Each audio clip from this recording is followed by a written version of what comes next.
Diamond worker union દ્વારા આગામી બજેટમાં રત્ન કલાકાર બોર્ડ માટે રજૂઆત કરાઈ હતી અને રત્ન કલાકારોને કારમી મંદીના માહોલમાં પડી રહેલી સમસ્યાઓ અંગે રજૂઆત કરાઈ હતી. હીરા ઉદ્યોગમાં છેલ્લા ઘણા સમયથી મંદી છે અને યુક્રેન રશિયા યુદ્ધ અને ત્યારબાદ અમેરિકાએ લગાવેલા ટેરિફના કારણે રિયલ ડાયમંડનો ધંધો બંધ સમાન થઈ ગયો છે.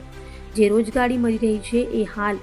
લેબ ગ્રોન ડાયમંડના કારણે ચાલી રહી છે. તેમાં પણ ઓવર પ્રોડક્શન સહિતના અનેક કારણોસર ભાવો સતત ઘટી રહ્યા છે, જેના કારણે રત્ન કલાકારોને ઓછા ભાવ અને પગારમાં કામ કરાવવામાં આવે છે.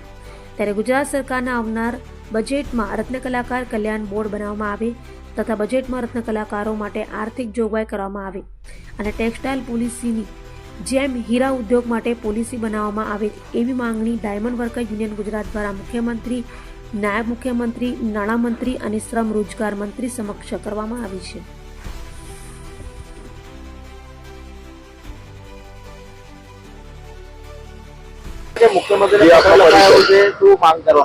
મારું નામ છે Bhavesh Tak, diamond worker union vice president.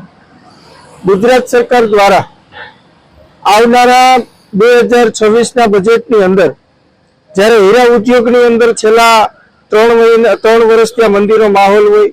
રત્ન કલાકારોના ભાવ, મજૂરી ઓછી મળવાના અસંખ્ય બનાવો બનતા હોય, આત્મહત્યાના બનાવો વધતા હોય, ત્યારે અમેરિકાએ જે 50% ટેરિફ નાખવામાં આવ્યું ત્યારબાદ હીરા ઉદ્યોગની અંદર લેબ્રોન ડાયમંડનું ઓવર પ્રોડક્શન, એના કારણે રત્ન કલાકારોની રોજગારી જવી, પગાર ઓછા થવા, મજૂરી ઓછી મળવી, આ બધી જ બાબતોને ધ્યાનમાં રાખી અમે ગુજરાતના મુખ્યમંત્રીને, ગુજરાતના શ્રમ અને રોજગાર મંત્રીને, ગુજરાતના નાણામંત્રીને લેટર લખવામાં આવ્યો છે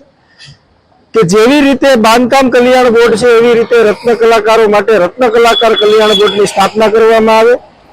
અને આર્થિક પેકેજ જાહેર કરવામાં આવે અને હીરા ઉદ્યોગની અંદર ટેક્સટાઇલ પોલિસી જે છે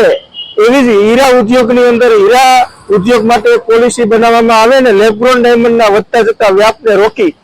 અને રિયલ ડાયમંડને વ્યાપ વધારવામાં આવે, જેથી કરી આપણી જે ઓળખ છે એ જળવાઈ રહી અને રત્ન કલાકાર કલ્યાણ બોર્ડથી આપણે રત્ન કલાકારોના બાળકોને સારું એવું ભવિષ્ય આપી શકશું અને સારું એવું ભવિષ્ય આપવાની સાથે આરોગ્યની સેવાઓ પણ એમાંથી ઉપલબ્ધ કરાવી શકશું. માટે આવનારા 2026ના બજેટની અંદર રત્ન કલાકાર કલ્યાણ બોર્ડ અને આર્થિક પેકેજની જાહેરાત કરવામાં આવે એવી માંગ સાથે ગુજરાતના મુખ્યમંત્રીને અમે લેટર લખ્યો છે.